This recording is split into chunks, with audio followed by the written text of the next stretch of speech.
There we go. All right. Welcome. And again, today I just wanted to kind of open up today's employment discussion with talking about one of the things that I have both studied professionally and personally, but it's the idea of patience. And I think that this is one of the things that when we talk about neuro inclusivity and we talk about making the world a better place for everyone in a universal design sense, this is one of the things that I think the constant practice of patience, or what I call the patience praxis, is important.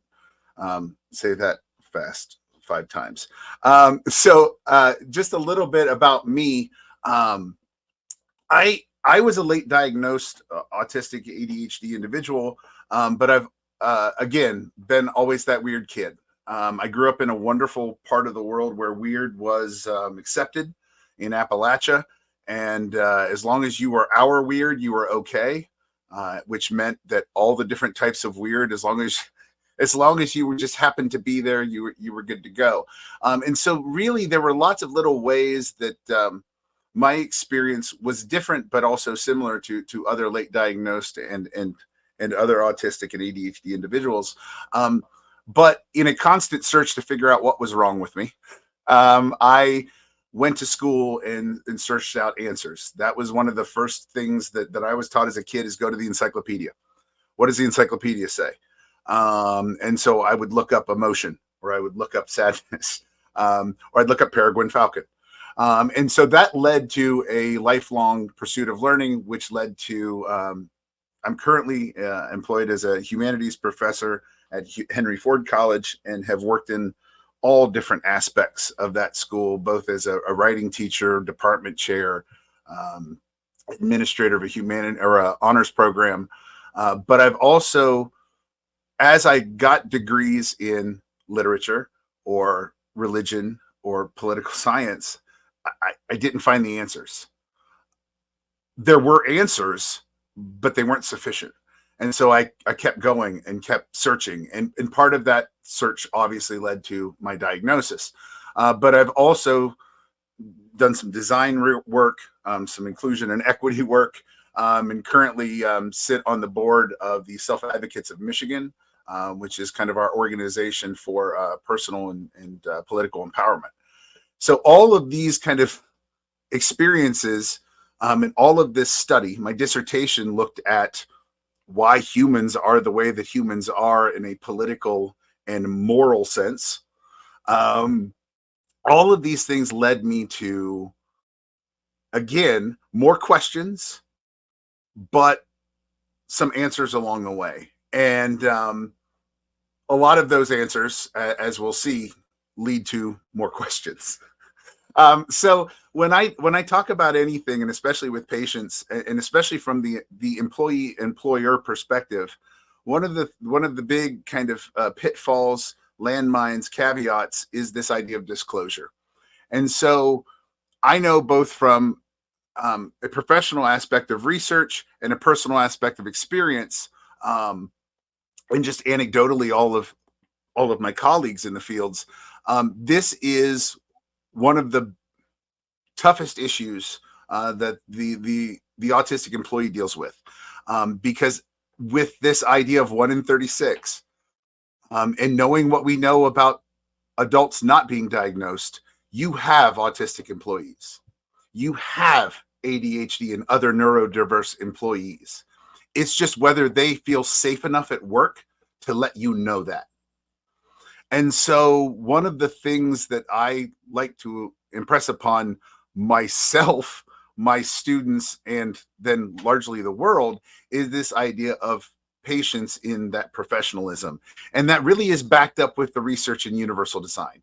If you look at the idea of UX, user experience, UI, user interface, and universal design, all of these take into account this idea that everyone benefits when everyone has access.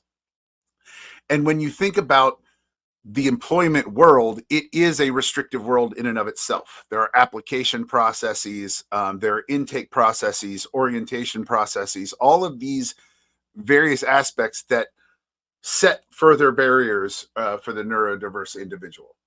And I always think of Charlie Brown in the football when it comes to this question, because even if you do and even if you don't, there's going to be pain, one way or the other.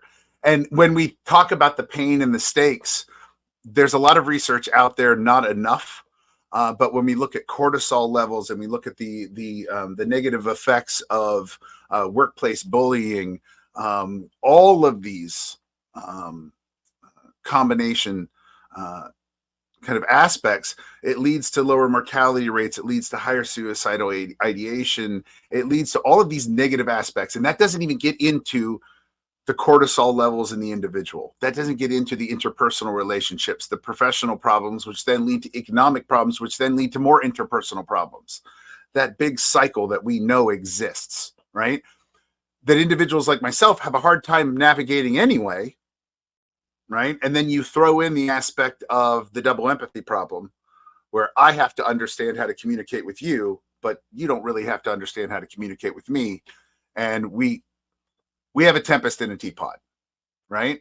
And so one of the things that I've kind of come to through both political organizing and just basic humanities research, looking at philosophy, looking at religious studies, looking at stories and mythology and the way that humans learn, is that we don't take big bites easily, and that we are social nibblers, and that the way to think about lasting change is small and steady, and it's that old Aesop's fable, right? And when I think about universal design, and when I talk about universal design, I have watched all levels of superiors' eyes gloss over when they think about the budget and they think about the numbers. And I know that some people, even sitting here today, hear that idea of universal design and they think, I can't possibly accommodate for everyone. And you're right, you absolutely cannot. There's no way that we can accommodate for everyone, but we can try to accommodate for as many as possible. And in that, learn how to accommodate for more. And one of those ways is a micro accommodation. What my organization, Humanities 101, looks at as these small, everyday, incremental changes that can make a huge difference in interaction of an employee, a customer, a family member, whatever the interpersonal relationship is. This opens those bridges within those interpersonal relationships for true connection to happen. And when that happens, that double empathy problem kind of breaks down, or doesn't break down. That's kind of a bad way, but it starts to be bridged. That gap starts to be bridged. And we start to understand each other, because that's one of the hardest things I have as a neurodivergent employee, is understanding why these rules are being arbitrarily enforced, why professional language is so nebulous a term that when I ask for clarification, it seems like an affront, right? And my brain is simply inquiring, but on the other end, it looks like an accusation, right? And I have a hard time understanding that. So in this understanding of the communication process, which is one of the things that I looked at, this idea of micro accommodation, and being a teacher, and being someone that thinks about symbols and things about the things that every day remind us to be better. Snacks are one of those things that I know my kid constantly asks for, and we were just discussing that whole idea of the first day of school, and that's one of the things that I constantly, as a teacher, married to a teacher, with a daughter who's a student, we all have to remind ourselves the snacking frenzy of summer is over. The schedule of meals must begin. But those little snacks offer that comfort. And when you think about even the simple act of making a peanut butter and jelly sandwich, it's always better when someone else makes it. There's always something different in the taste of the peanut butter, even though it's the same peanut butter that's been in your shelf. It's the same jelly that's been in your shelf, or in your refrigerator. There's just a difference. when it's made, and obviously my mom and grandma would say it's love. And so that act of making a PB&J for someone, or even making a mayonnaise sandwich for someone, that care task is a wonderful example of a micro accommodation. So within that PB&J, I think about the three things that we need in order to make those bridges. And the first thing is patience, the hardest thing. And I will tell you, as someone who has a terminal degree in ideas, I have searched the libraries for the greatest writings on patience, and everyone seems to have something to say, but not definitively or even with any kind of confidence. So it's out there, but no one's ever put their finger on it because, again, I don't think we can, right?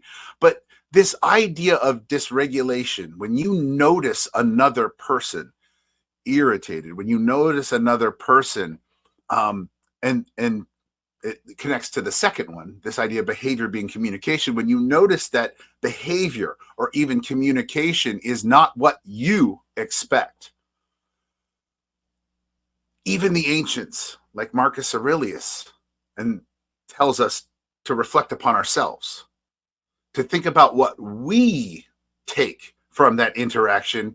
And if someone says something to offend us, we must first process ourselves what that is.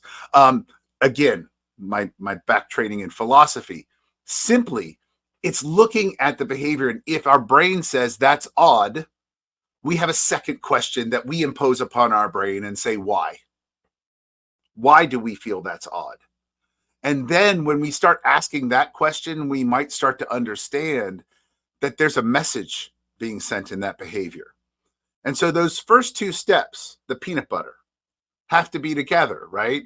To understand that behavior's communication is to gain some patience, and vice versa, right? To gain patience is to understand that behavior's communication. And I have a hard time now seeing people very frustrated in a grocery store and not thinking, is it the fluorescent lights? What happened today at work? Can we talk about it?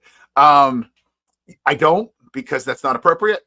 So my therapist tells me, but I want to, right? There's that initial reaction.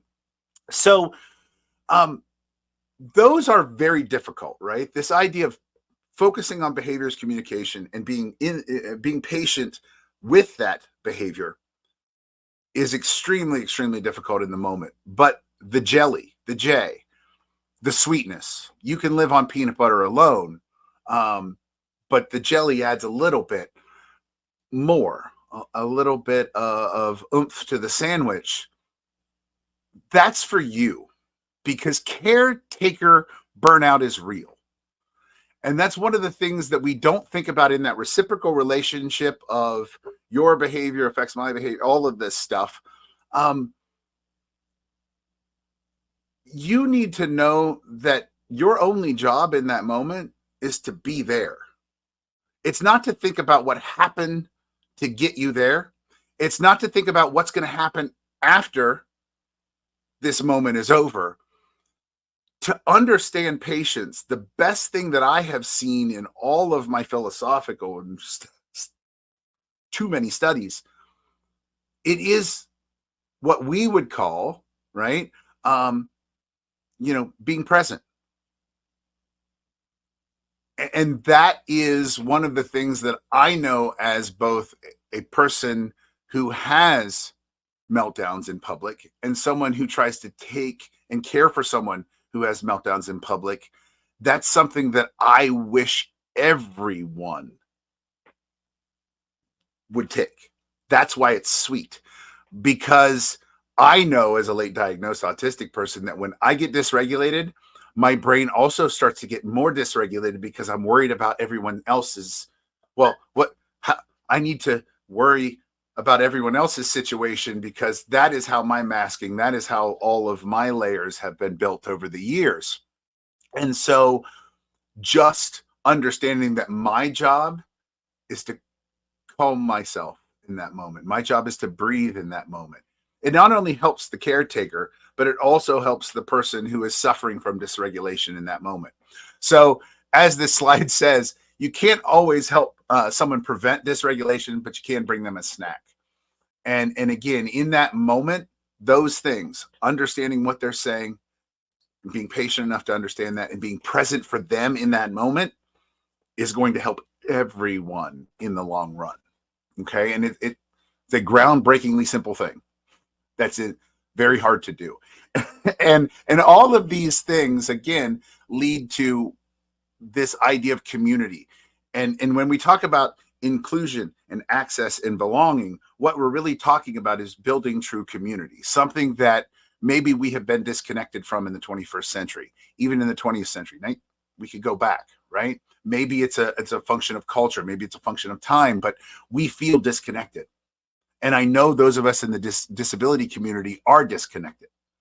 And so when we think about the ABCs and the PBJs, all of these things are so exponentially difficultly simple. All right. But it really is, as some of my medical friends say, you're basically teaching us bedside manner again. And well, yeah, but it's not. It's that bridge of human connection. It's me wanting to understand in this moment as an autistic individual. I'm always trying to figure out what's going on. What are they trying to say to me? What really do they mean? And I just assume everyone is in that same mindset, and we're not, right? We don't often think about that. So there are ways that we can embrace this kind of neuro-inclusivity, and there are lots of different. One of the human ways that we do so is through recognition and celebration. And it seems like a small thing, and it seems like at this point it may even be rudimentary to have a cake and get people around a table to say, hey, this is happening and we recognize this. But when we don't have it as humans, the price is so dear because we need those things. We need to break bread with each other. We need to touch things in our hands. We need to have, even if it's digital interaction, we need to have that interaction. And all of those things work to build those bridges that, again, when we think about universal design and opening doors for everyone, if you can't hear someone knocking, you don't know to open the door. And so how we knock is sometimes dependent on the door we perceive. And so these are just some of the ways in which, if you are an employer, you could look at incorporating this into your work environment, your employee environment, and not particularly calling people out, but recognizing the importance of these different ways of thinking. And obviously, having been someone who has been on both sides of employing and being employed, I know that all of those different ways of thinking are very important when it comes to solving the problems at hand. And sometimes if you have too many people thinking the same way, you're not going to get the answer that you need. You're going to get the answer that you want. And so again, these are just some of the things that I think that when we open up this whole idea and when we think about going forward, how can we as employers make our world or make our workplaces more open and inclusive for those employees that you can see the research. I'm sure some of my colleagues today will talk about it, the benefits that you receive from employing neurodivergent individuals. It's not just going to be a one-way street. You have to also maybe change the weight of the door or make it so that it automatically opens. And I'm using that metaphorically, but also literally. And so again, this is just something that I do as I teach. This is a side project, a volunteer project. So if people are interested in this information, I have free resources available. Me and my team, volunteer team of neurodivergent individuals from all levels of employment. And we're just looking to communicate those issues. And that's why things like this summit, this 1 in 36 Mix 2, and our wonderful host Sarah, I mean, this is why this is so important, because these are those bridges that we make for the world that, let's be honest, we know is there if we just choose it to be. So again, I thank you for the opportunity to be able to build a small bridge. Wonderful. Oh, thank you so much. I am so glad that we were able to get to know you and hear more about you today. Let's bring our co-hosts back up. I'm gonna take that down, but leave your information up so that everyone can get it. Nathan, what are your thoughts on Dr. Hazlett's wonderful Yep, session? that was absolutely amazing. I really enjoyed it. Thank you. Thank you. Danny, what do you have to say? Adam, I really enjoyed and I really appreciate you bringing up the patience piece, as well as like that the conversation is a two-way street. I feel like as somebody that works in the employment sector, quite often the training to employment sector, and we have all these employee partners, never, ever, ever are we telling these employee partners, hey, we are, changing the behavior of these incredible individuals to do exactly what you want and beat to the same drum that you're wanting to beat with. Like, we're recognizing the value of them as independent individuals. And it's very, very much a two-way street. And also then like helping them understand that like support enablers, these aren't big lifts. These aren't, for a reasonable accommodation that aligns with ADA, you're looking at on average less than $500 in accommodation. For example, we have a metal worker that just graduated TACT. He's working at a welding shop and is needing some support with some of his measurements. He was able to get a digital tape measure. It was $200 and done. Or set up jigs and done. I mean, these are not things that are rather difficult, and everybody benefits from that. I mean, when you look at things like that, especially like in the trade space, I can't tell you how many buildings I walk into that have still I'm an old fashioned, like it has to be a manual watch to me. I wind my watch every day. I dig that. Like if it has a battery, it's no good. I won't do that. But you meet people all the time that still struggle to read analog watches. So you see digital watches everywhere.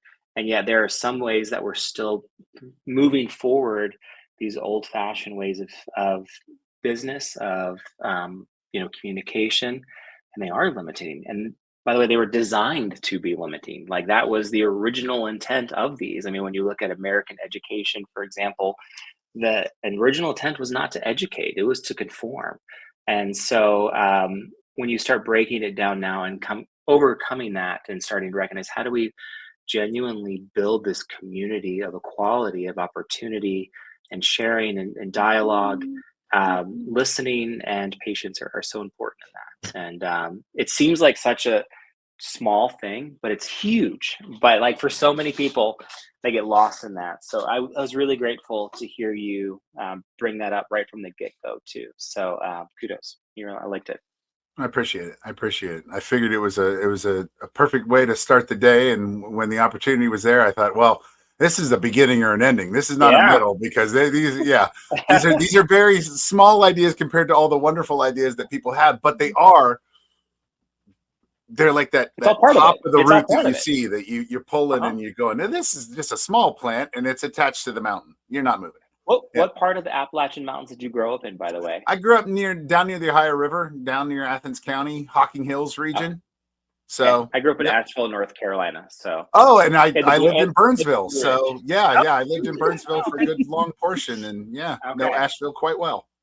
Anytime I hear somebody mention Appalachia, my ears instantly perk up and I'm like, ooh, I'm gonna like this person.